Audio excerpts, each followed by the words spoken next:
Good morning, अस्सलाम वालेकुम। Rising Pakistan में आपको कहेंगे खुश आमदीद। मेरे साथ हैं मोहम्मद शुएब, मेरे साथ है सबीन फारूक। राइजिंग पाकिस्तान में आपको कहते हैं वेलकम। इस दुआ इस उम्मीद के साथ कि आज के दिन का आगाज बहुत अच्छा हो रहा होगा या हो चुका होगा। कल भी हम ये बात कर रहे थे कि सर्दियों में दिन का आगाज करना मुश्किल होता है, आदत डालनी पड़ती है, आहिस्ता आहिस्ता आदत डल जाती है।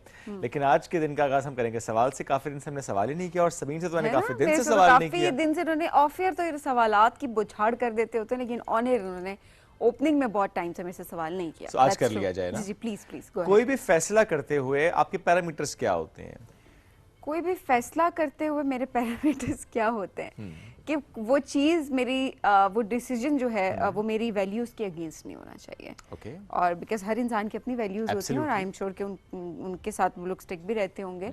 सो मेरे प्रिंसिपल्स, मेरी वैल्यूज, उसके अगेंस्ट वो चीजें नहीं होनी चाहिए, no matter what. Okay, that's wonderful. बल्कि हम आज आपसे भी पूछते हैं कि कोई भी फैसला करते हो, चाहे वो प्रोफेशनल लाइफ में फैसला आपने करना हो या पर्सनल लाइफ में कोई डिसीजन आपने लेना हो, क्योंकि अक्सर ये होता है ना कि हम किसी से राय लेते हैं, किसी से पूछते हैं और समटाइम्स ये होता है कि उसका आप पे असर होता है, उसकी राय आप पे असर अंदाज होती है, और समटाइम्स ये होता है कि आप पूछते ही नहीं है, you just decide at your own. कुछ लोगों की पर्सनैलिटी इतनी स्ट्रांग होती है, उनका इतना एक्सपीरियंस होता है, इतना विजडम होता है, इतना इंटेलेक्ट होता है कि वो एक दुरुस्त फैसला करते हैं, एक अच्छा फैसला करते हैं। बाज़ औक़ात ये होता है कि आपका फैसला गलत भी हो जाता है। तो आज का हमारा मौजू ये है कि अगर फैसला गलत हो जाए, अगर वो उस वक्त साबित कर दे कि वो आपका गलत फैसला था, क्योंकि ये भी होता है ना कि जब चीज़ें उस तरह से नहीं हो रही होती, जिस डायमेंशन में आपने समझा या सोचा होता है, फिर आप ये कहते हैं अरे काश वो कर लिया होता। ये जो जिंदगी में काश है ना, ये मैं अक्सर कहता हूँ नहीं होना चाहिए। पहले सोच समझ के कर लें and once you have decided something stick to it. बिल्कुल ऐसा ही है, लेकिन आपने डिसाइड कर ली कोई चीज, उसके बाद भी इफ यू थिंक कि वो चीज आपके हक में बेहतर नहीं जा रही, आपके गोल्स के साथ अलाइन नहीं हो रही, आपसे रॉन्ग डिसीजन हो सही गया, बात है। मुझे नहीं लगता कि इसमें कोई वर्ड में यूज नहीं करना चाहती वो, बट यस अपने जो डिसीजन है उसको रिकंसिडर कर लेना चाहिए। I think it's fine. आप जो है वो अपने डिसीजन को रिकंसिडर करें, इसमें कोई बुराई नहीं होती। बट ये नहीं होता कि मैंने एक बार डिसीजन ले लिया, अब चाहे कुछ भी हो जाए, हाँ, मैं खूह में गिर जाऊं, लेकिन फिर भी मैंने क्या करना है, मैंने जो है उस डिसीजन के साथ रहना है, क्योंकि मैंने जो है वो डिसीजन ले लिया था। तो नो, अल्लाह ने अक्ल से नवाजा है, अक्लमंदी का जो मुजाहरा करना चाहिए और इस अक्ल का इस्तेमाल करना चाहिए और उसके हिसाब से अपनी जिंदगी के फैसले आपको करने चाहिए। और कभी-कभी ये होता है ना, जब कोई रास्ता नहीं नजर आ रहा होता तो वापस मुड़ जाए ना, तो नहीं मुड़ जाए, but at the same time जब कोई रास्ता आपको लग रहा है कि मुड़ने का भी रास्ता नहीं है, फिर ठीक है, you go with the flow, Allah पे भरोसा रखें और चीज़ों को आगे लेके चलें पॉजिटिविटी के साथ और नए रास्ते तलाश करें। अच्छा, इसमें ये भी होता है जिस वक्त आपने फैसला किया होता है उस वक्त उन हालात के हिसाब से आपकी वो जो एक लिमिटेड इन्फॉर्मेशन है उसके हिसाब से वो ठीक फैसला होता है। बट विद टाइम जब आप आगे बढ़ रहे होते हैं वो हालात बदल जाते हैं, डायनामिक्स चेंज हो जाते हैं, आपके पास इन्फॉर्मेशन मजीद आ जाती है, तो फिर आप अपने उस डिसीजन को या तो रिकंसिडर कर लेते हैं या आप उस वक्त के हिसाब से एक नया फैसला कर लेते हैं, उस तरफ मुड़ जाते हैं, उस तरफ चल पड़ते हैं। ये भी बहुत इंपॉर्टेंट होता है। कि दुरुस्त आपने कहा सबीन के, ये नहीं कि बस मैंने फैसला कर लिया तो अब बस मैं आगे बढ़ूंगा उस तरह। No, don't do that.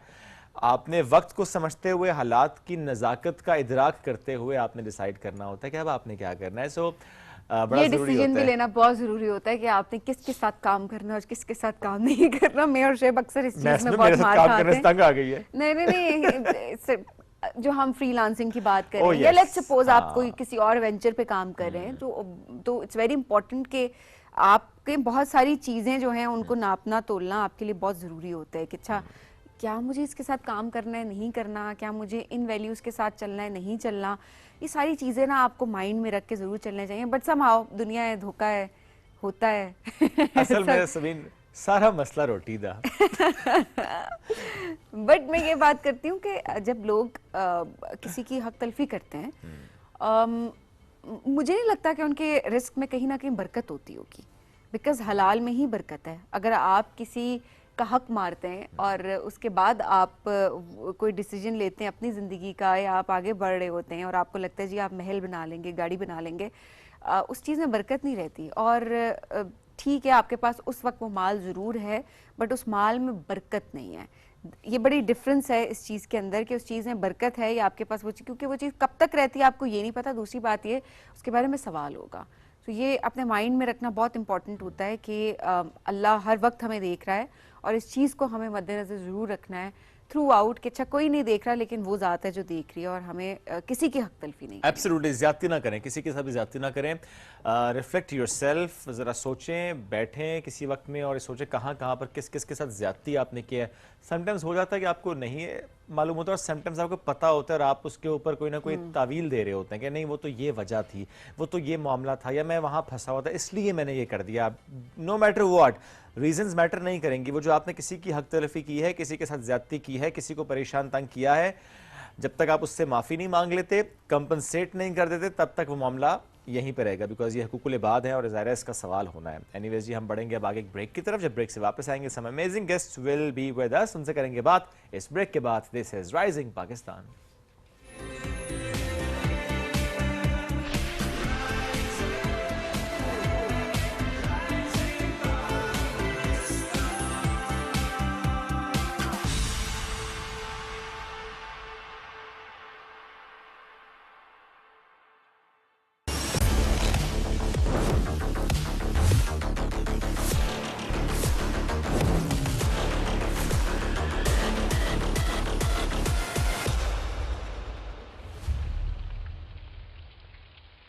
यार बहुत प्यास लग रही है, और ये गर्मी। ये कैसा लग रहा है? मजा नहीं आ रहा। इस हीरो के चक्कर में मुझे चक्कर आ जाएंगे। कैसा? क्या है, कुछ भी पहनते रहते हैं। एक काम करें, उल्टा पहन ले इसको। अब ये हमें बताएगा फैशन कैसे करना है? गाइस, प्यास लग रही है। एक मिनट, अब ये कहाँ जा रहा है?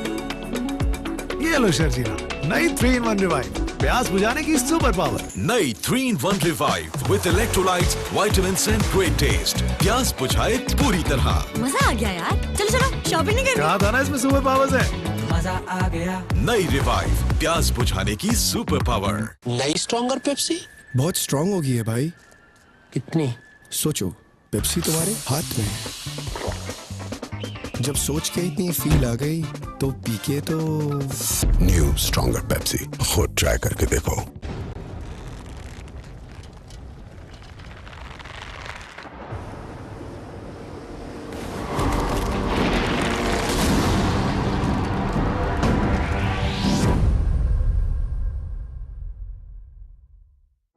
भूल ये हुई है मुझसे, थोड़ा सा कुछ दिल में रह गया। क्या करो? सेट करो, खास चाय बना के तुम्हारा मूड। समझते हैं एक दूसरे को, इसीलिए बने हैं एक दूसरे के लिए। जैसे चाय को समझे सिर्फ नेस्ले एवरीडे। From Nestle. यार बहुत प्यास लग रही है, और ये गर्मी। ये कैसा लग रहा है? मजा नहीं आ रहा। इस हीरो के चक्कर में मुझे चक्कर आ जाएंगे। कैसा? क्या है, कुछ भी पहनते रहते हैं। एक काम करें, उल्टा पहन ले इसको। अब ये हमें बताएगा फैशन कैसे करना है? गाइस, प्यास लग रही है। एक मिनट, अब ये कहाँ जा रहा है? ये लो शर्जीला, नई 3-in-1 रिवाइव, प्यास बुझाने की सुपर पावर। नई 3-in-1 revive with electrolytes, vitamins and great test. प्यास बुझाए पूरी तरह। मजा आ गया यार। चलो चलो, शॉपिंग नहीं करनी? कहा था ना इसमें सुपर पावर्स है। मजा आ गया। नई रिवाइव, प्यास बुझाने की सुपर पावर।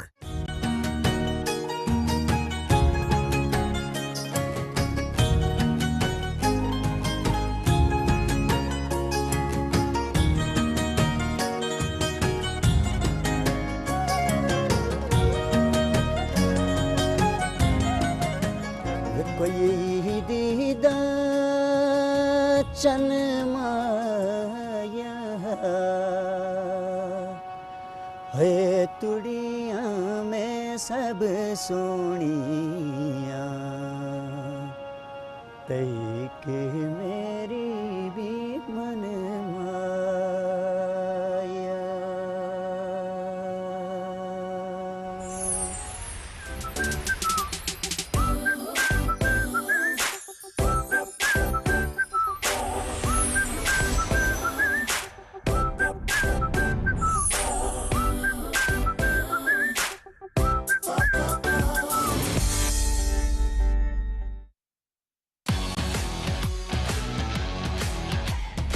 सितारा तो है, मगर थोड़ी धूल हटाने की देर।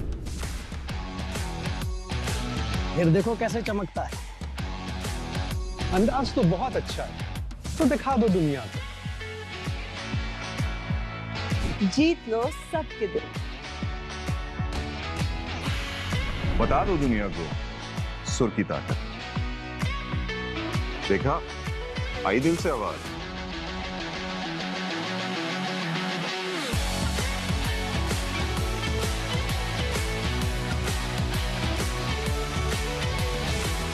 पाकिस्तान आइडल, आई दिल से आवाज।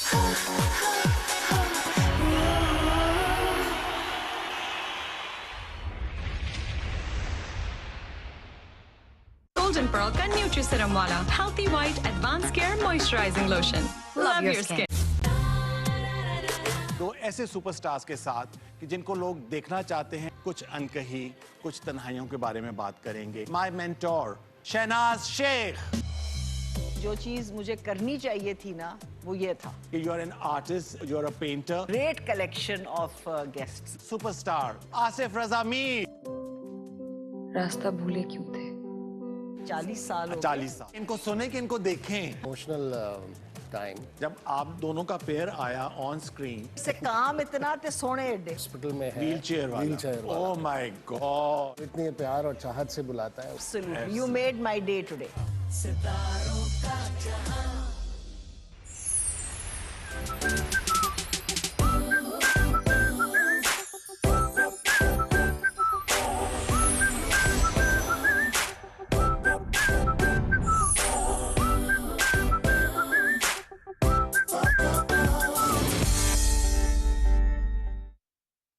मैंने ये सोचा है कि अपने घर का ऊपर वाला पोर्शन जो है ना, रेंट पर दे देते हैं। कोई जरूरत नहीं है, मैं अपना घर रेंट पे नहीं देने वाली।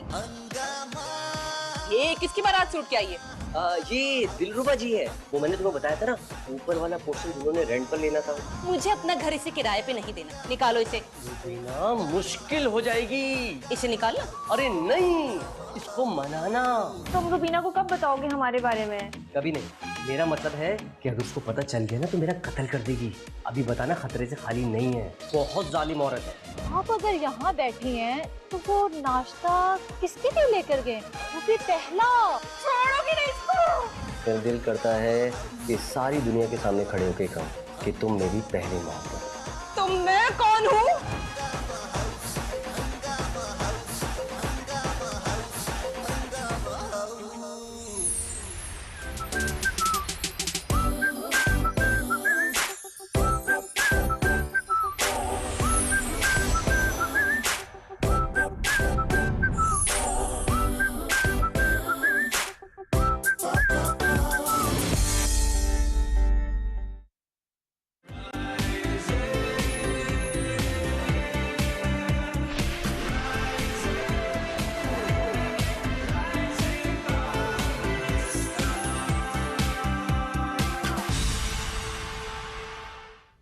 Welcome back. राइजिंग पाकिस्तान में एक बार फिर कहते हैं खुश आमदीद। और आज हमारा बड़ा एक मुख्तलिफ मौजू है, एक डिफरेंट वाइब यहाँ पे क्रिएट होने वाली है ऑन आवर सेट।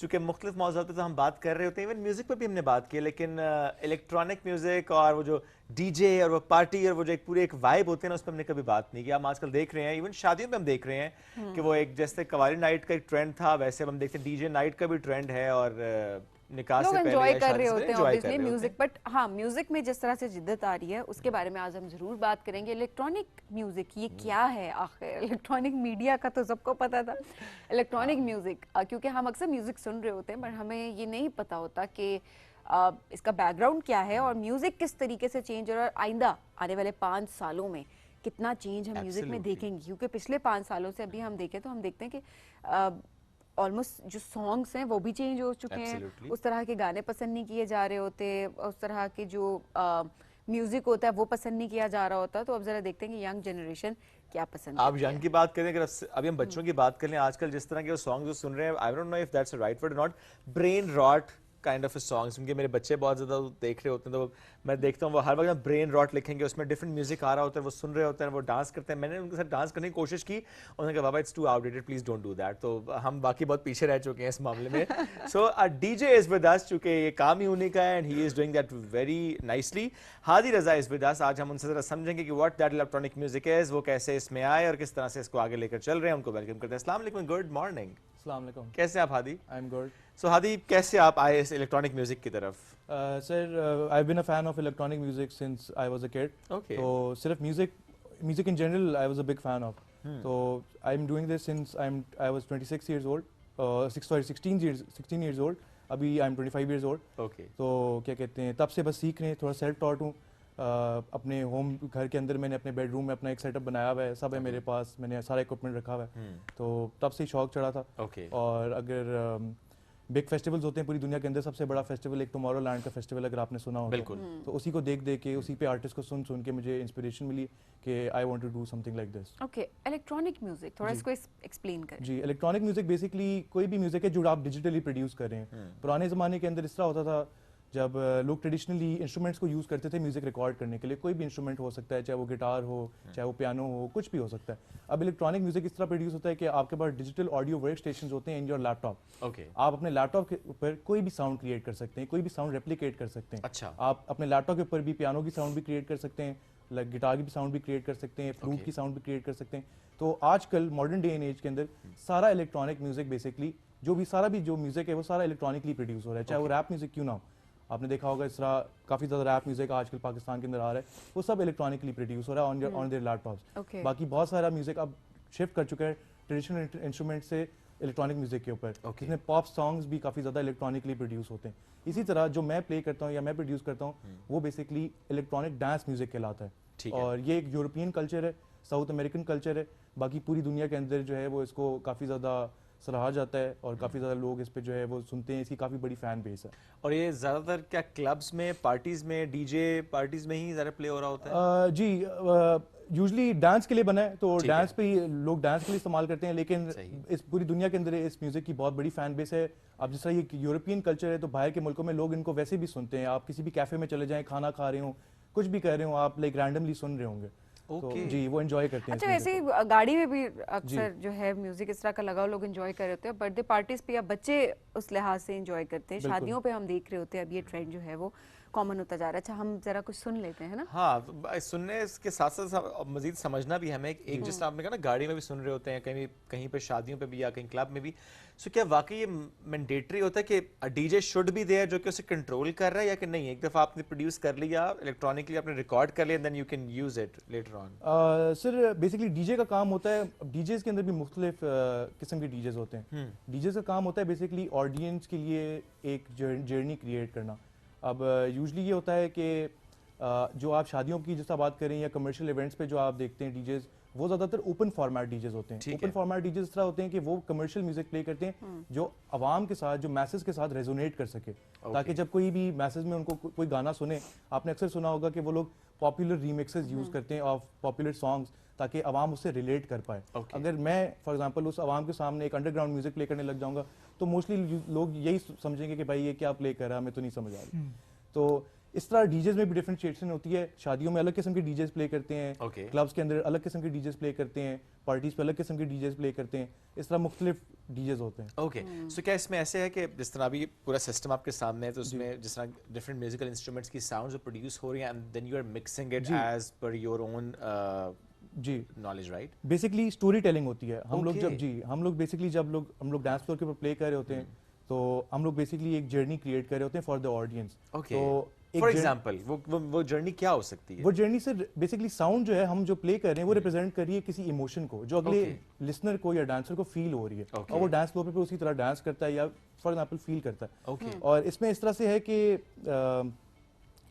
ये बेसिकली मैं जो फॉर एग्जांपल करता हूँ, जो डीजिंग हम लोग करते हैं, जो बिग डीजेस भी काफ़ी दुनिया में इस तरह के इलेक्ट्रॉनिक म्यूजिक करते हैं, वो ये है कि इलेक्ट्रॉनिकली म्यूजिक प्रोड्यूस हुआ हुआ होता है पहले से, आपने किया हुआ होता है. कुछ शोज के अंदर लाइव उन्होंने साथ मिडी कीबोर्ड्स भी रखे होते हैं, पियानोज रखे होते हैं कि वो लाइव आपके लिए लाइव प्रोड्यूस भी कर रहे होते हैं. और इसमें इस तरह से कि आप एक टाइम पे 5 to 6 डिफरेंट ट्रैक्स आप प्ले कर रहे हो एक साथ. तो आप सोचें जब एक ट्रैक एक प्ले हो रहा है और उसके साथ 2-3 ट्रैक्स और इंस्ट्रूमेंट्स प्ले हो रहे हैं तो वो एक इंटायरली एक डिफरेंट साउंड क्रिएट हो जाती है. तो वो एक स्टोरी होती है, एक डिफरेंट वाइब भी क्रिएट हो जाती है. अच्छा हादी, हम कुछ सुनेंगे लेकिन साथ साथ जरूर बताइएगा कि अभी जो आप हमें सुनाने लगे वो क्या जर्नी है, उसकी क्या वाइब है, उसकी पीछे क्या स्टोरी है, और क्या मॉर्निंग के हिसाब से अलग होता है कोई म्यूजिक?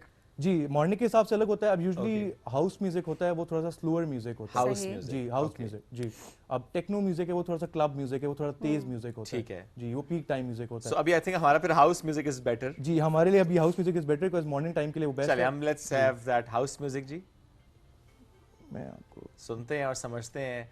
वो जो कहा ना कि कहानी सुनाते हैं म्यूजिक के थ्रू, एक जर्नी होती है जिसमें आपको लेकर जा रहे होते हैं. और हर वक्त के हिसाब से म्यूजिक थोड़ा सा बदल जाता है। So with this rising Pakistan it's a breakfast show, सुबह का और वक्त है। एट द सेम टाइम बहुत सारे लोगों का इंटरेस्ट है, कुछ लोगों का इंटरेस्ट नहीं भी होता, बट समहाउ म्यूजिक है, उसको एंजॉय करना चाहिए सो दैट रूह की ग़िज़ा है, अगर रूह की नाश्ता नहीं ग़िज़ा, हम किया कहते तो हैं ना फिर ये म्यूजिक खाएं। रूह की ग़िज़ा है। चलें जी, जी हाँ जी। इलेक्ट्रॉनिक ग़िज़ा।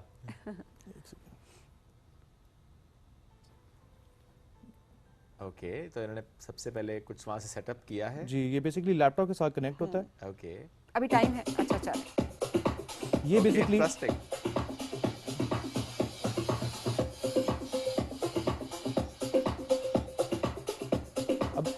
अगर मैं आपको साथ साथ एक्सप्लेन भी करूं या आप ये सुन लेंगे पहले? एक्सप्लेन करें तो अच्छा है ना।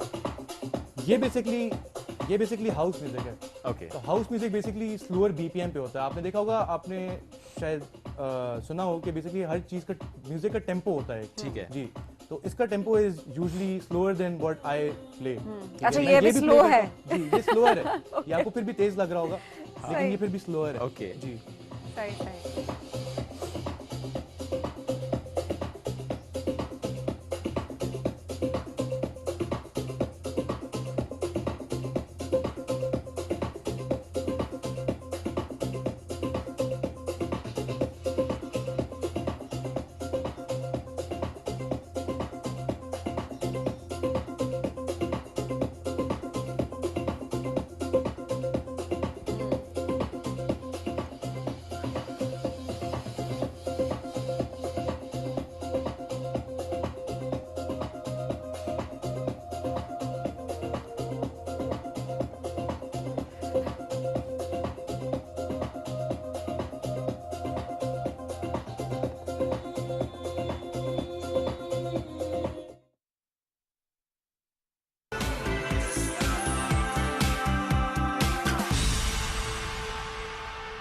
Welcome back. राइजिंग पाकिस्तान में एक बार फिर कहते हैं खुश आमदीद। और पाकिस्तान की जब हम स्पोर्ट्स की बात करते हैं उसमें हम देख रहे हैं कि जिस तरीके से पाकिस्तानी अपना नाम बनवा रहे हैं, लोहा मनवा रहे हैं।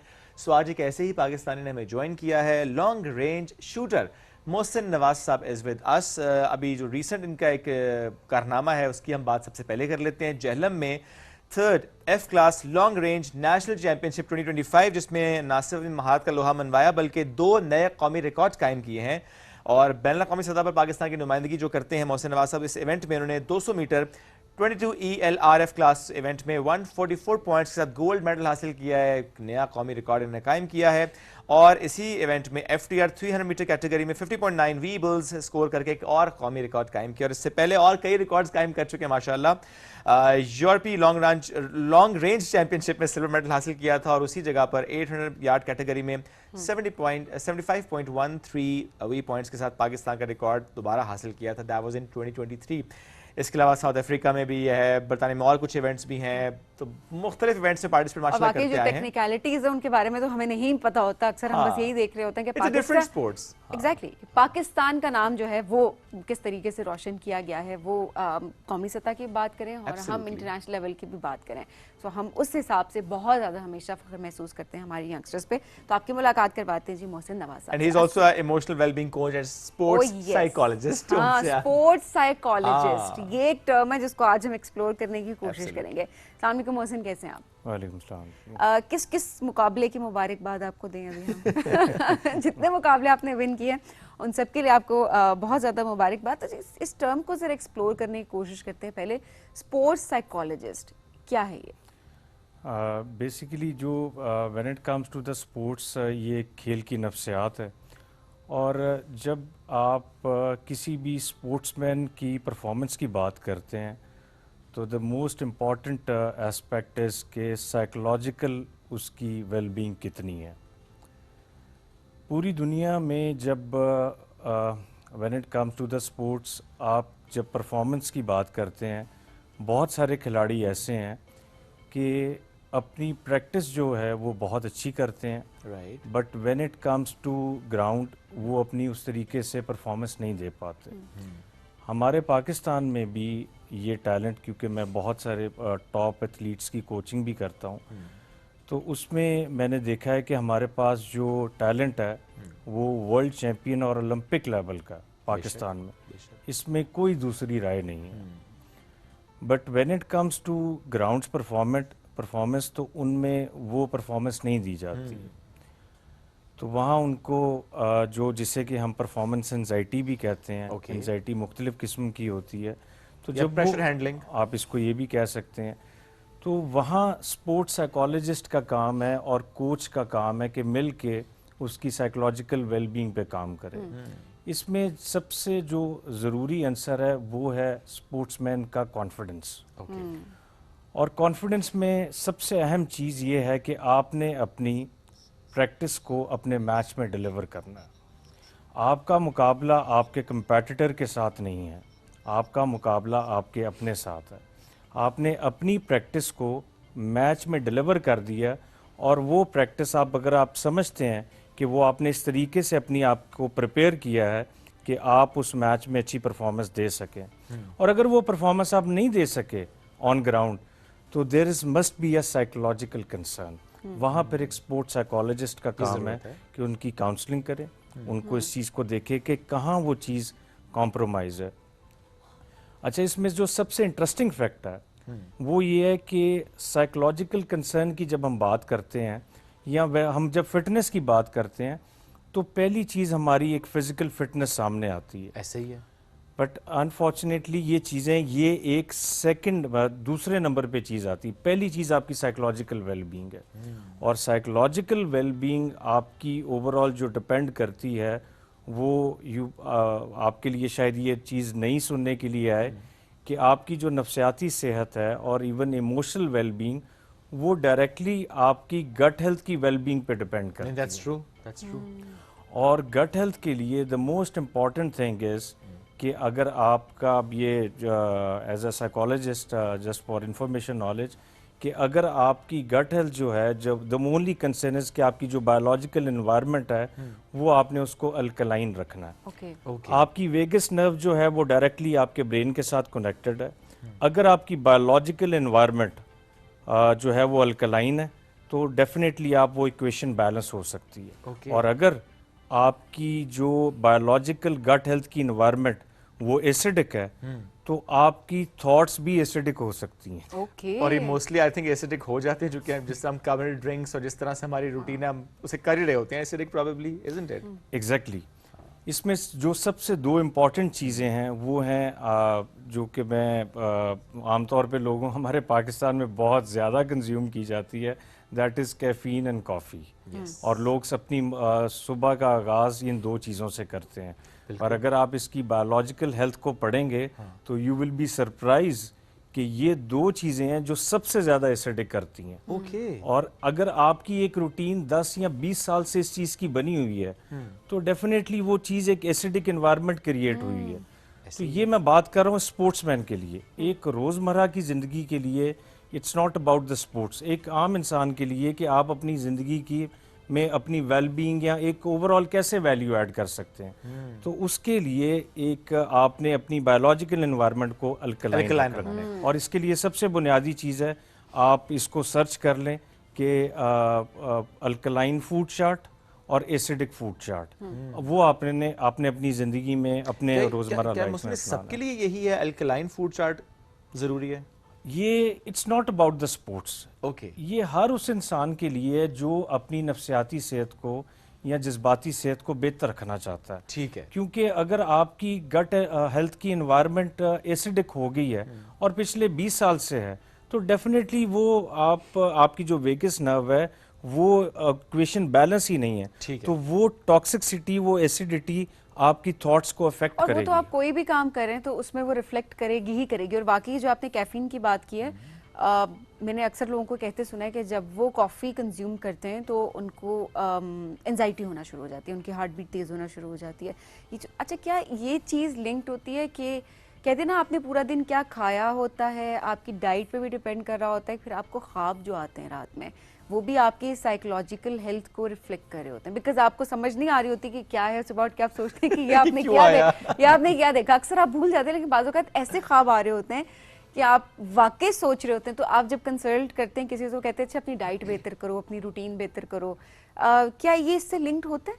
100% इससे लिंक होता है। मैं जब यूएस में अपना कोर्स कर रहा था ये फिटनेस का, ये इसका शूटिंग का और बाकी सारी चीज़ों का, जो मेरा कोच था उसने सबसे पहले मेरे जो है वो ब्लड टेस्ट करवाया। अब आपको पता है कि हमारे यहाँ तो सबसे पहले खदशा एक हो जाता है एज अ एक टिपिकल माइंडसेट जो होता है कि ये ऐसे क्यों करवा रहे हैं। तो ही सेड कि मोहसिन तुम स्पोर्ट्समैन बनना चाहते हो, एथलीट बनना चाहते हो, अगर एक अच्छे इंसान भी बनना चाहते हो तो तुम्हारी ओवरऑल जो ये इक्वेशन है गट हेल्थ की या ये सारे जितनी चीज़ें मैं करवा रहा हूँ ये बैलेंस होना चाहिए।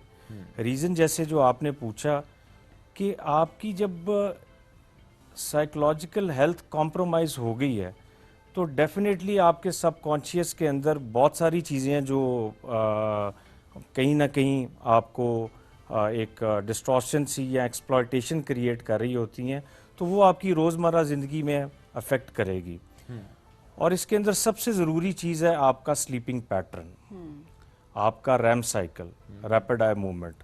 आपके आप ये देखें कि हमारे यहाँ लोगों का लाइफस्टाइल, लोगों का ओवरऑल स्लीपिंग पैटर्न तो कॉम्प्रोमाइज़ है। यहाँ बहुत सारे लोगों की शिकायत है कि मुझे नींद ही नहीं आती।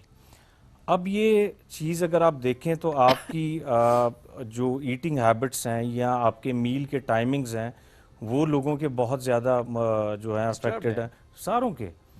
अब हर बंदे की अपनी कमिटमेंट है, कोई बंदा कहता है मेरी ये मसरूफियत है या मैं टाइम नहीं दे सकता। ऐसे ही है। हेल्थ ये कहती है कि मुझे अपनी लाइफ का जो है वो 20% दे दो, मैं तुम्हें 80% अपनी ज़िंदगी का तुम्हें बेहतर कर दूंगी। और अगर आप उसको 20% अपनी लाइफ को हेल्थ पे टाइम नहीं देते, वो आपकी 80% लाइफ आपसे ले लेगी। और वंस अगर आपकी ज़िंदगी में आप बहुत सारे मेरे ऐसे स्टूडेंट्स हैं या जिनको मैं काउंसलिंग या कोचिंग देता हूँ, आपकी ज़िंदगी में जितनी मर्जी मसरूफियत है, जितनी मर्जी लेवल ऑफ कमिटमेंट है, वंस अगर आपको हेल्थ का मसला रेज हो गया है ना, आपकी दुनिया की सारी मसरूफियत सेकंड प्रायोरिटी पे चली जाएगी और आप हेल्थ को प्रायोरिटाइज करेंगे और दुनिया को भी मशवरे देंगे कि बस अपनी सेहत का ख्याल रखो। और वाकई ऐसे होता है कि आप जब कभी बीमार होते हैं, आपको बुखार ही सिर्फ होता है, तो आप ये कह रहे होते हैं कि आपकी सारी सक्सेस, सारे पैसे, वो सब एक साइड पे हो जाते हैं और आपकी हेल्थ आपकी प्रायोरिटी हो जाती है। सो आई थिंक ये एक बड़ी इंपॉर्टेंट चीज़ थी जिस पे आज डिस्कशन थी। बट ये सिर्फ जो लोग प्लेयर्स हैं उनके लिए नहीं है, स्पोर्ट्स के पर्सपेक्टिव से हमने सिर्फ बात नहीं की है, बट ओवरऑल वेलबींग कितनी इंपॉर्टेंट है। अब जरा आते हैं जी मोहसिन के अचीवमेंट्स। एब्सोल्युटली मोहसिन, ये जो लास्ट आपका जेएलएम वाला था, दैट्स समथिंग वेरी नाइस, और इसमें आपने 2 रिकॉर्ड्स कायम किए माशाल्लाह। थोड़ा सा शौक के मुतालिक भी बताएं, ये शौक डेवलप कैसे? बिकॉज नॉर्मली हमें सिविलियंस में ये शूटिंग का कल्चर या शौक उस तरह से नज़र नहीं आता। चलें फोर्सेस का हो, इवेंट्स में भी देखते हैं हम मोस्टली मुख्तलिफ ममालिक की फोर्सेस के ही एथलीट्स हमें नज़र आ रहे होते हैं, but you are participating as a civilian. Pakistan में अनफॉर्चुनेटली जी स्पोर्ट्स का कल्चर उतना ग्रो नहीं कर पाया। इसकी मल्टीपल रीज़न है। उसकी ये कि हमारे यहाँ पाकिस्तान में आप देखें कि यंगस्टर्स में आप लोगों का भी बहुत इंटरेक्शन होता है लोगों के साथ। किसी को आप देखें कि अगर वो उसका कोई पैशन है भी स्पोर्ट्स में, तो वो स्पोर्ट्समैन बनना नहीं चाहता। रीज़न है कि ऐसे स्पोर्ट्स कल्चर है ही नहीं पाकिस्तान में। और उसमें सबसे जो ज़रूरी चीज़ ये है कि आपके ओवरऑल एक एनवायरनमेंट में आप स्पोर्ट्समैन को वो वैल्यू ही नहीं देते। स्पोर्ट्समैन अगर देखा जाए तो फ्रैंकली स्पीकिंग पाकिस्तान में क्रिकेट के अलावा तो और कोई स्पोर्ट्स है ही नहीं। अब मेरी जैसे ये स्पोर्ट्स है, नाउ इट्स बीन 20 ईयर्स, 20 साल हो गए मुझे स्पोर्ट्स के अंदर। और अगर आप किसी भी खिलाड़ी को ग्लोबली देखेंगे जिसने कुछ अचीव किया है, तो उसने अपनी ज़िंदगी वक्फ कर दी है इसके ऊपर, उसने अपनी ज़िंदगी दे दी है इसके ऊपर। 20 साल आपने दे दिए इस खेल को, देखें। और उसके बाद हमारे यहाँ क्योंकि इस स्पोर्ट्स की इतनी रिकग्नाइजेशन नहीं थी, इसको इतनी समझ नहीं थी लोगों की। 2016 में मैंने एक मेडल लिया, फिर 2018 में NRA US नेशनल में मैंने खेला। 2021 में हमारी फेडरेशन बनी Pakistan long range rifle association. ये एक ब्लेसिंग थी कि पाकिस्तान में ये फेडरेशन एक बॉडी क्रिएट होगी। इस फेडरेशन ने हमारे जो पाकिस्तान की टीम है, I am also part of Pakistan team, consistently पिछले 4 साल से पोडियम पे है और इंटरनेशनल पोडियम पे। माशाल्लाह। हमारे इंडिविजुअल मेडल्स हैं 2024 में 11 इंडिविजुअल मेडल, ब्रॉन्ज मेडल 2023 में हमारा गोल्ड मेडल है। ये पाकिस्तान की तारीख की सबसे बड़ी इंडिविजुअल फेडरेशन की और ये अचीवमेंट है कि कंसिस्टेंटली हम इस पे पोडियम पे हैं। ज़बरदस्त। तो अगर इस लेवल पे हम पहुंच गए हैं कि आप लोग पोडियम पे हैं कंसिस्टेंटली, ओलंपिक्स में है ये? अच्छा, ये आपको थोड़ा सा समझने की ज़रूरत है कि जैसे क्रिकेट है वो उसकी वर्ल्ड चैंपियनशिप होती है, ठीक है, इसी तरह ओलंपिक के डिसिप्लिन और वर्ल्ड चैंपियनशिप के डिसिप्लिन फ़र्क होते हैं। ठीक है। हमारा जो डिसिप्लिन है ये वर्ल्ड चैंपियनशिप का डिसिप्लिन ठीक है, जो कि नेक्स्ट ईयर 2026 में ओके, तो ये डिफरेंट है और उसमें आप पार्टिसिपेट कर रहे हैं? जी जी, इंशाल्लाह। और अभी रिसेंटली हुकूमत पाकिस्तान ने आपको सिविल अवार्ड तमगा इम्तियाज़ के लिए माशाल्लाह नामजद किया है। Congratulations on that as well. ज़ाहिर है ये सारी आपकी एफर्ट्स है, 20 साल आपने जिस तरह बताया, सो ये रिकग्निशन है गवर्नमेंट की तरफ से माशाल्लाह आपके लिए। अभी नेक्स्ट इवेंट आपने बताया वो चैंपियनशिप की तैयारी है जो आ रही है? अभी नेक्स्ट ईयर जो है वो 4 इंटरनेशनल चैंपियनशिप है, जिसमें इंपीरियल चैंपियनशिप है, ये लंदन में, ये बहुत बड़ा मुकाबला होता है। और उसके बाद फिर साउथ अफ्रीकन ओपन चैंपियनशिप है, फिर ब्रिटिश चैंपियनशिप है, फिर उसके बाद वर्ल्ड चैंपियनशिप है। ये स्पोर्ट पूरी दुनिया में सबसे ज़्यादा खेले जाने वाला स्पोर्ट्स है। अच्छा। और इसमें जो हमारी यूरोपियन चैंपियनशिप होती है, मोर देन 25 कंट्रीज इसमें पार्टिसिपेट करती हैं एट अ टाइम। ओके। और 25 मुल्कों में आप इंडिविजुअल मेडल लेना और as a team, as a individual, और जब 25 मुल्कों में आपका नाम अनाउंस होता है और पाकिस्तान का नाम अनाउंस होता है, फ्लैग रेज होता है, आपका कौमी तराना बजता है, तो इससे ज्यादा फखर की और कोई चीज बात ही नहीं होती। It must be very challenging because 25 मुल्क एंड देन जिस तरह आपने बताया कि रुझान बाकी मुल्कों में हम देख रहे होते हैं कि ठीक है इस तरफ, यहाँ पर भी ज़ाहिर काम हो रहा है, आप जैसे टैलेंटेड लोग आगे भी आ रहे हैं, पार्टिसिपेट भी कर रहे हैं, विन भी कर रहे हैं, कितना चैलेंजिंग होता है? सबसे ज़्यादा इस वक्त आपके दिमाग में उस टाइम पे क्या चल रहा होता है? नर्व्स पे काबू पाना या प्रैक्टिस बहुत ज़्यादा करना इवेंट से पहले? ये जो आपने नर्व्स की बात की ना, बड़ी इंपॉर्टेंट बात है। इसमें शूटिंग स्पोर्ट्समैन जो है ना, उसके लिए सबसे अहम चीज़ उसकी साइकोलॉजिकल वेल बीइंग है, उसकी नफ्सियाती सेहत है। उसकी वजह ये कि काम तो सारा आपने अपने दिमाग से लेना है, आपने ट्रिगर पुल करना है। अक्सर लोग कहते हैं कि ट्रिगर पुल करना भी कौन सी ऐसी बड़ी बात है। लेट मी टेल यू कि ये जो जब आप 1000 यार्ड 1000 गज पे जब आपने 10 इंचेस के अंदर पेपर पे बुलेट प्लेस करनी है, तो सिर्फ ट्रिगर नहीं पुल करना, आपने मल्टीपल फैक्टर्स देखने हैं। और सबसे इंटरेस्टिंग बात यह है कि आप कोई भी इलेक्ट्रॉनिक गैजेट यूज नहीं कर सकते, इट इज़ नॉट अलाउड। आपने वेदर कंडीशंस देखनी है, आपने विंड रीडिंग करनी है, फ्लैग को पढ़ना है, विंड की स्पीड देखनी है, विंड की डायरेक्शन देखनी है, अपनी बैलिस्टिकली जो आपने लोड्स प्रिपेयर किए हैं उनको देखना है। हंड्रेड्स ऑफ फैक्टर्स हैं जो आपके सबकॉन्शियस में वो आप प्रोसेस कर रहे हैं, कैलकुलेट कर रहे हैं, खुद सब मैनुअली कैलकुलेट कर रहे हैं ये चीज़ें, और सब कुछ मैनुअली हो रहा है। तो ये चीज़ें जो हैं ये एक शूटिंग स्पोर्ट्समैन के लिए सबसे ज़रूरी है।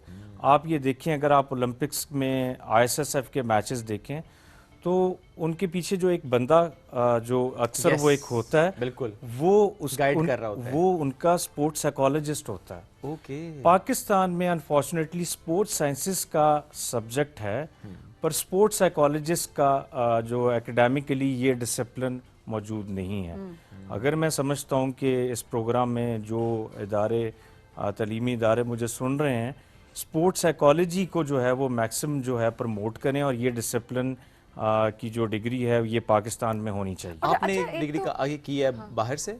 जी, मैंने टेक यूनिवर्सिटी से डिग्री की है जी। लेकिन हाँ, पाकिस्तान में तो देखें हमें ज़्यादा मोहसिन जैसे लोग नज़र आएंगे, बिकॉज हमें स्पोर्ट्स, इवन इन क्रिकेट हम देखते हैं कि बहुत से ऐसे हमारे टूर्नामेंट्स एंड कॉम्पिटिशंस होते हैं, चैंपियनशिप्स होते हैं, जहाँ पे हमें देखते हैं कि प्रेशर हैंडल नहीं कर पाती हमारी टीम तो वो ऑब्वियसली इस तरह से होता है कि लोग यही बात कर रहे होते हैं, अच्छा प्रेशर में आ गई टीम, बिकॉज टैलेंट तो मौजूद है। वाकई सारा जो बात है फिर वो तो दिमाग की है कि किस तरह से आपने अपने नर्व्स पे काबू पाना है। अच्छा, ये अगर स्पोर्ट्स साइकोलॉजी प्रॉपर डिसिप्लिन ना भी हो तो जो नॉर्मल हम साइकोलॉजी पढ़ते हैं उसके अंदर एक कैटेगरी तो ऐड हो सकती है प्रॉब्ली, या इसमें पढ़ाया जाता है ऑलरेडी? जी बिल्कुल इसमें हो सकता है। इसमें the most important thing is मेरी नज़र में ये है कि इट्स नॉट अबाउट कि आप टैलेंट का निखार किस तरीके से करते हैं। टैलेंट होना, हुनर होना जो है वो अच्छी बात है। इसमें सबसे अहम बात ये कि उस टैलेंट को उस मैदान में परफॉर्म करना, वो है अहम बात। इसमें हमारे यहाँ बच्चों का वर्ल्ड वाइड पूरी दुनिया के अंदर खिलाड़ी जो है वो 25 साल में नहीं बनता, खिलाड़ी 10 साल के बाद उसको एक्सप्लोर किया जाता है। पूरी दुनिया में एक प्रैक्टिस है एकेडमिकली, आपके स्कूल, कॉलेजेस, यूनिवर्सिटी के अंदर आपका टैलेंट हंट किया जाता है। ओके। जैसे आपने बहुत सारे ये प्रोग्राम देखे होंगे म्यूज़िक के और बाकी ये टैलेंट हंट के, उसमें स्पोर्ट्स के टैलेंट को हंट किया जाता है कि आप किसी भी स्पोर्ट्स में अच्छा परफॉर्म कर रहे हैं, ग्रो कर रहे हैं, आपने उस टैलेंट को वो लेकर आते हैं नेशनल पोडियम पे, नेशनल लेवल पे। अगर वो एज इंडिविजुअल अच्छी परफॉर्मेंस दे रहा है, उसको वो इंटरनेशनल लेके जाते हैं और फिर पूरी दुनिया में वो प्रेजेंट करता है। हमारे यहाँ बहुत सारे टैलेंट सरप्राइजिंगली जो है वो लोगों को पता लगता है कि ये भी एक टैलेंट है। आपने आपकी अपब्रिंगिंग, आपकी पेरेंटिंग, आपकी साइकोलॉजिकल वेलबींग, आपकी फिटनेस, आपकी मल्टीपल फैक्टर्स हैं जो एक बच्चे को बचपन से ही उसकी अपब्रिंगिंग में वो चीज़ें आती हैं। अगर एक वैल्यू आपकी 20-25 साल में डाली जा रही है और एक वैल्यू उसकी 10 साल में या 8 से 10 साल में वो चीज़ बेहतर की जा रही है, उसमें ज़मीन आसमान का फ़र्क। Very true, very true. Muhsin, goal क्या सेट किया है? देखें 20 साल इस स्पोर्ट्स में आप आगे आए, माशाल्लाह यहाँ तक पहुँचे, बट फॉर श्योर आपने कुछ तो और सोचा होगा, अच्छा यहाँ पहुँचना है, अब ये करना है। What's that thing? मेरा जी जो गोल है वो मैक्सिमम ये है कि मैंने स्पोर्ट्स कल्चर को ग्रो करना है पाकिस्तान में, ठीक है, नंबर 1।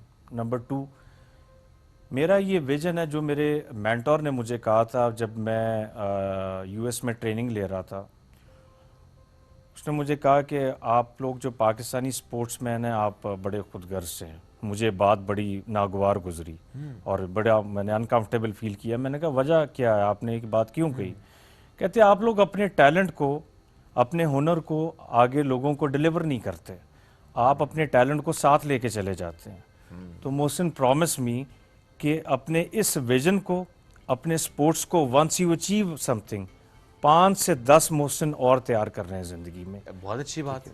अब मैं उस पर काम कर रहा हूँ। मैंने अभी 2 साल पहले एक स्टूडेंट को ट्रेनिंग दी और सबसे इंटरेस्टिंग बात यह कि उसी स्टूडेंट ने मुझे इस चैंपियनशिप में बीट किया और उसने गोल्ड मेडल हासिल किया। ज़्यादा खुशी की और बात मुझे इतनी खुशी है उसके जीतने की कि मैं आपको बता नहीं सकता। देखिए आपने ट्रेन किया ना उसको, और जब इंसान ने खुद ट्रेन किया तो आपसे आगे निकल भी जाए तो ये बिल्कुल ऐसे जैसे एक बाप को बेटे की खुशी होती है ना कि उससे आगे बढ़ा, तो एक उस्ताद को वाकई खुशी होती है कि उसका जो एक स्टूडेंट है वो उससे भी आगे गया है। इसके लिए भी वैसे दिल बड़ा चाहिए होता है, बड़ी इंपॉर्टेंट चीज़ है। अक्सर लोग होते हैं ठीक है हम हैं तो हम हैं और इसके अलावा कोई नहीं होना चाहिए। तो ये भी एक हमने देखा है कि काफ़ी सक्सेसफुल लोग हैं जिनके ये एक माइंडसेट होता है और इसी वजह से शायद नया टैलेंट जो है वो आगे नहीं आ पा रहा। और शायद इसी वजह से देखें वो आपको कहा भी गया ना, खुदगर्जी वाली बात। हाँ, स्पोर्ट्समैन स्पिरिट की हर इंसान की एक अपनी तशरीह है, पर एक्चुअल ये चीज़ है कि आपका ज़र्फ, आपकी ह्यूमन वैल्यूज़ और आपकी ये सारी जितनी भी चीज़ें हैं आप डिलीवर कर पाएँ और अपने से ज़्यादा किसी को ग्रो करते देखें। अल्लाह पाक ने आपके हिस्से की इज्जत, जो अल्लाह पाक ने आपको नवाजना है वो आपको अल्लाह पाक ने नवाज देना है। अगर आपके कोई गाइड करने से, ऑनेस्टली गाइड करने से अगर कोई जीत जाता है और पोडियम पे आ जाता है तो इससे और बेहतर क्या चीज़ हो सकती है कि वो आपकी गाइडेंस से, आपकी कोचिंग से वो बंदा जो है वो कामयाब हो जाए। आपको जस्ट फॉर शेयरिंग बता रहा हूँ, आप किसी को कोई भी तोहफा दे दें, उसका मटेरियलिस्टिकली उसका जो इम्पैक्ट है वो हफ्ता रहेगा, 10 दिन रहेगा, पर आप उसकी ज़िंदगी में कोई वैल्यू ऐड कर दें, कोई चीज़ सिखा दें, वो लाइफ टाइम वो चीज़ उसका इम्पैक्ट रहेगा उसकी ज़िंदगी में। तो जाहिर सी बात है पॉजिटिव चेंज लोगों की ज़िंदगियों में लेकर आए और अपनी ज़िंदगियों में भी लेकर आए। तो बहुत इंपॉर्टेंट और मेंटल हेल्थ पे बहुत ज्यादा काम करें। बिल्कुल, और इस पे आगे चल के हम बात भी करेंगे नेक्स्ट सेगमेंट में। बहुत शुक्रिया मोहसिन, बहुत आगे जाएं, पाकिस्तान का नाम इसी तरह और से ज्यादा से ज्यादा मोहसिन नवाज हमें दें। बहुत शुक्रिया प्रोग्राम में ज्वाइन करने के लिए। नाज़रीन, हम बढ़ेंगे एक ब्रेक की तरफ, ब्रेक से वापस आएंगे, रहिए साथ, ये है राइजिंग पाकिस्तान।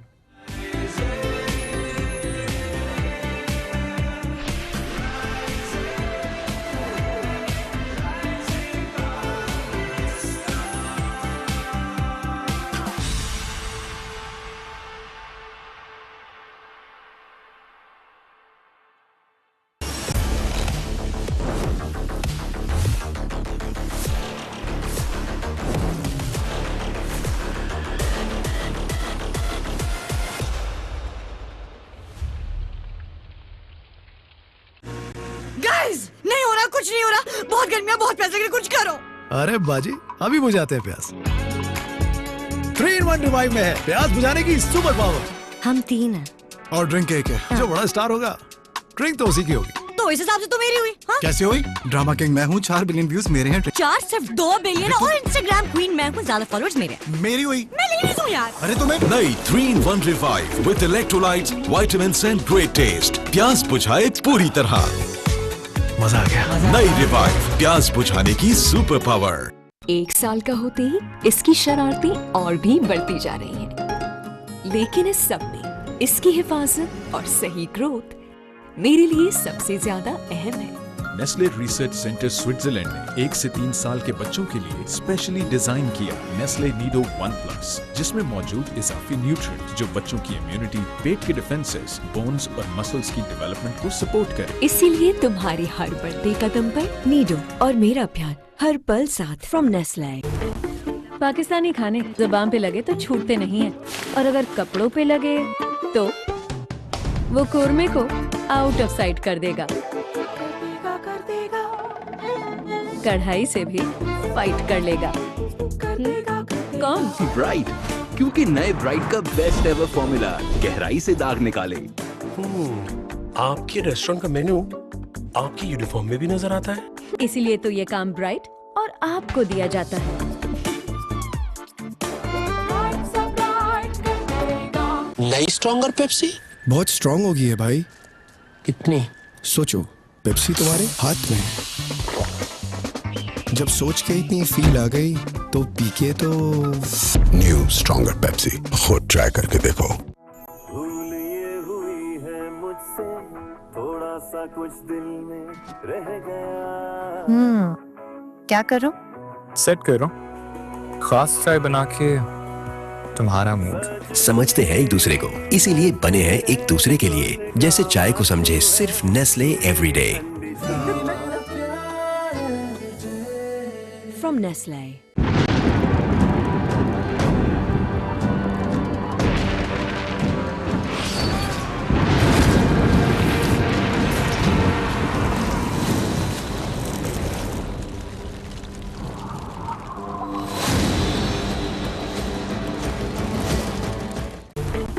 पाकिस्तानी खाने जुबान पे लगे तो छूटते नहीं हैं, और अगर कपड़ों पे लगे तो वो कोरमे को आउट ऑफ साइट कर देगा। कढ़ाई से भी फाइट कर लेगा। कौन? ब्राइट, क्योंकि नए ब्राइट का बेस्ट एवर फॉर्मूला गहराई से दाग निकाले।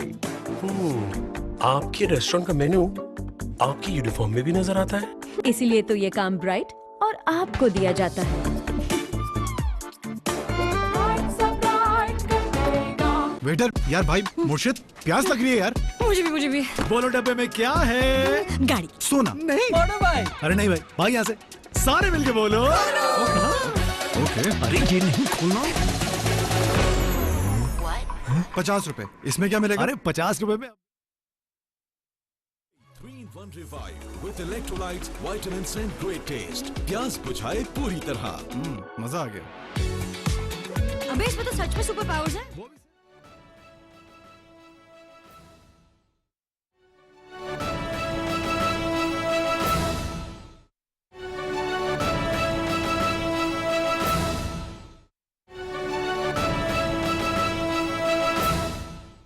अहम खबर आपको देंगे ब्लूमबर्ग की पाकिस्तानी मईशत के हवाले से अहम रिपोर्ट सामने आई है, जिसमें कहा गया है कि पाकिस्तान स्टॉक मार्केट में छोटे सरमायाकारों की तादाद में बड़ा इजाफा रिकॉर्ड किया गया है। रवां साल पाकिस्तान स्टॉक एक्सचेंज के 100 इंडेक्स में 40% तक का इजाफा हुआ। कई साल की बेयकीनी का खात्मा हो गया है और आवाम शेयर मार्केट पर एतमाद का इजहार कर रहे हैं। ब्लूमबर्ग का कहना है कि पाकिस्तान की मईशत दोबारा मुस्तहकम हो रही है। S&P ग्लोबल रेटिंग्स और फिच ने भी पाकिस्तान की क्रेडिट रेटिंग में बेहतरी जाहिर की है।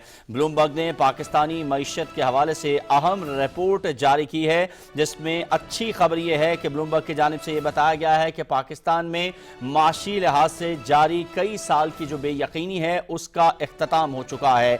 S&P global and Fitch rating ने वजीर आजम शहबाज शरीफ के बेहतर माली इंतजाम और इस्लाहाती खिदमात को सराहा है, जबकि फील्ड मार्शल सैयद आसिम मुनीर की अमरीका के साथ ताल्लुकात में बेहतरी की कोशिशों से भी सरमायाकारों के एतमाद में इजाफा हुआ है।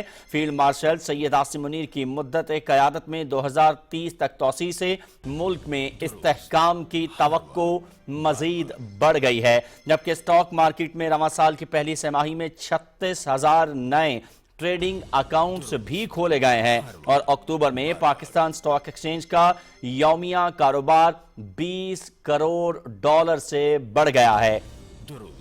ये अहम खबर है जो आप तक पहुंचा रहे हैं। पाकिस्तान की मईशत के हवाले से अब आलमी इदारे भी उसको तस्लीम कर रहे हैं और हुकूमत की कामयाब माशी पॉलिसियों के समरात नजर आना शुरू हो गए हैं। ब्लूमबर्ग ने इसी हवाले से एक अहम रिपोर्ट जारी की है, जिसमें पाकिस्तान की मईशत को बेहतरीन करार दिया गया है और यह कहा गया है कि पाकिस्तानी मईशत के हवाले से कई साल से जारी जो बेयकीनी है उसका इख्तिताम हो चुका है। पाकिस्तान स्टॉक मार्केट में छोटे सरमायाकारों की तादाद में भी इजाफा हुआ है, जबकि रवां साल पाकिस्तान स्टॉक एक्सचेंज के 100 इंडेक्स में 40% तक का इजाफा रिकॉर्ड किया गया है। आवाम भी शेयर्स मार्केट के ऊपर एतमाद का इजहार कर रहे हैं और पाकिस्तान की मईशत दोबारा बेहतरी की जानिब गामजन है, जबकि S&P ग्लोबल रेटिंग्स और फिच ने पाकिस्तान की क्रेडिट रेटिंग में भी बेहतरी का इजहार किया है।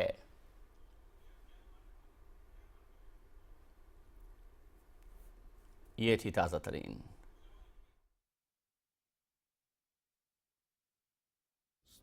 हर वक्त बर वक्त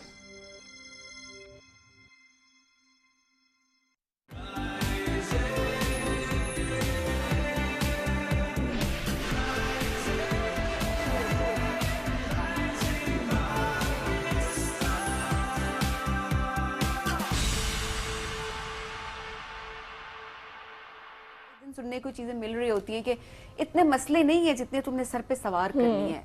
is it true? It is true to the extent कि लोग ये कहते हैं। दिस इज़ नॉट ट्रू कि हम सवार कर लेते हैं। बहुत सी ऐसी चीज़ें होती हैं, जिससे जितने भी हमारे मेंटल हेल्थ इश्यूज़ हैं, लोग ज़्यादातर साइकोलॉजिस्ट के पास नहीं जाते क्योंकि लोग उनको यही कहते हैं कि शायद लोग हमें कमज़ोर समझेंगे। सबसे पहले तो बात ही यही है ना कि कमज़ोरी की निशानी समझा जाएगा अगर हम जाएंगे, या शायद पागल होंगे हम, क्योंकि कहा जाता है अगर कोई माहिर नफ्सियात के पास जा रहा है तो वो पागल ही है, उसको डिक्लेयर कर देते हैं लोग।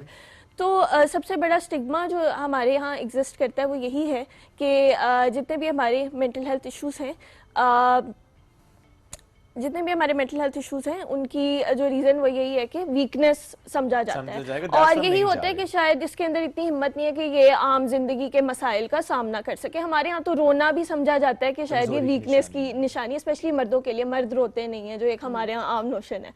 तो ये बहुत बड़ी रीज़न है। पाकिस्तान में अराउंड 70% लोग, रिसर्च ये कहती है कि इस वजह से मदद ही नहीं हासिल करते कि लोग क्या कहेंगे। तो it's a very big issue. बहुत से काम इस बुनियाद पे हो रहे होते हैं कि लोग क्या कहेंगे, या कुछ काम नहीं होते कि अगर ये कर लिया तो लोग क्या कहेंगे। ऐसे ही ये बड़ा मसला है। लेकिन वो जो बात है ना कि एक जनरल टर्म हम यूज़ कर रहे होते हैं, मुझे बहुत स्ट्रेस है, मुझे एंग्जाइटी है, मुझे डिप्रेशन है।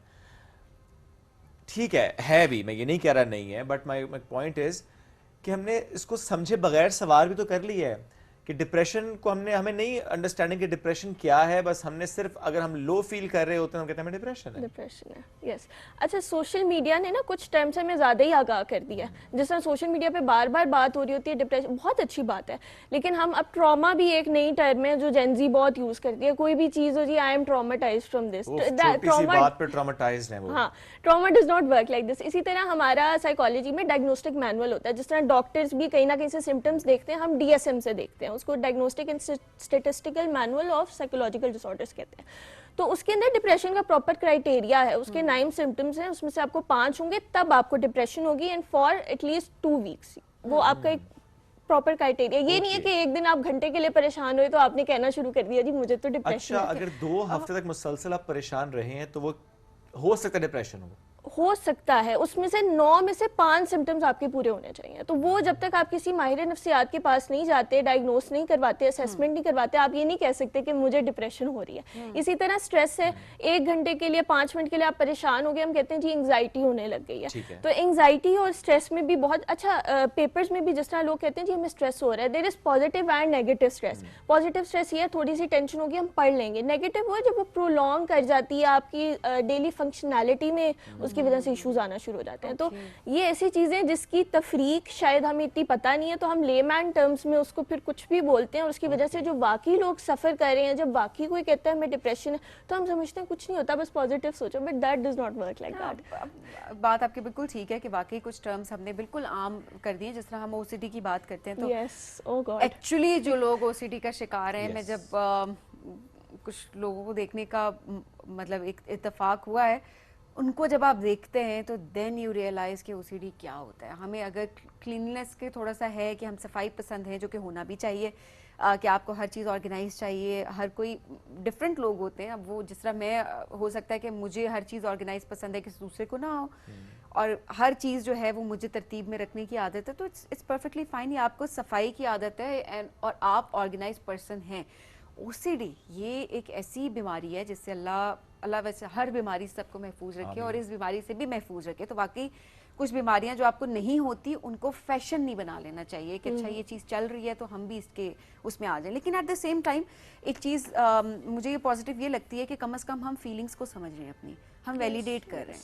बेशक हम उसको नाम एंजाइटी डिप्रेशन का दे रहे हैं, हम एक्सपर्ट नहीं हैं इस चीज़ के। द पॉइंट इज़ हम कम से कम थेरेपी के लिए जा रहे हैं, हम साइकोलॉजिस्ट के पास जा रहे हैं, हम बात कर रहे हैं कि yes we are feeling something. Mental health issues ज़ाहिर है बहुत सारी चीज़ें इसके अंदर आती हैं, it's not just depression and anxiety, बहुत सारी और चीज़ें भी हैं जो कि इस कैटेगरी में आ रही होती हैं। सो आई एम हैप्पी कि लोग बात कर रहे हैं कि yes there is something wrong with me. Yes उसको खुद से सेल्फ डायग्नोसिस में नहीं जाना चाहिए, बट थेरेपीज के लिए लोग जा रहे हैं आप। Isn't it good? It is good. Again किसी भी चीज़ की वो ओवर जनरलाइजेशन जिस तरह टर्म्स की होगी, मैं उसकी बात की थी, लेकिन इट्स वेरी गुड कि अब जेन जी जिस तरह आपने बात की, they are very aware. My generation, your generation, I think they are aware. हम शायद अपनी पिछली जनरेशन में जाए तो वो अभी भी समझते हैं कि शायद ये इशू हमारे ज़माने में, जैसे आपने कहा, वो तो कहते नहीं होते थे because they were not diagnosed, you didn't know. आप कहते थे जी सर में दर्द हो रही है, पट्ठों में दर्द हो रही है, समझ नहीं आता था क्यों हो रही है, because you had something going on in your mind.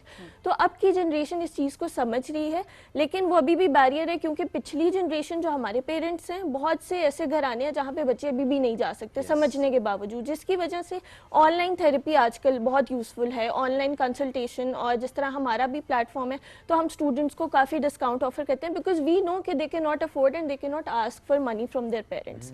तो अवेयरनेस बहुत बढ़ रही है and thank you to social media. वाकई ये जो प्लेटफॉर्म की बात आपने की, दैट्स सैंडबॉक्स, जिसके थ्रू आप अवेयरनेस भी कर रहे हैं और सेशंस भी दे रहे हैं स्टूडेंट्स को भी, एंड आई थिंक जिसको भी रिक्वायर्ड हो ऑनलाइन सेशंस हैं। So you have a team और what? Yes, we have a team of 100+ people from all over Pakistan, from different cities, from different institutes. That means कि अगर किसी को online के अलावा वो चाहता है कि मैं फिजिकल सेशन लूँ तो भी अवेलेबिलिटी है? Yes. हमारे जितने भी साइकोलॉजिस्ट उसमें से काफ़ी सारे मुख्तलिफ शहरों में इन पर्सन क्लिनिक्स पे मौजूद हैं। तो if they book a session through us they get the discounted consultation of psychologist, specially for students, because हमारा शुरू से ये रहा है कि कोई रोता हुआ ना सोए। So that has been my motto since day one. So we try to compensate in every way that we can.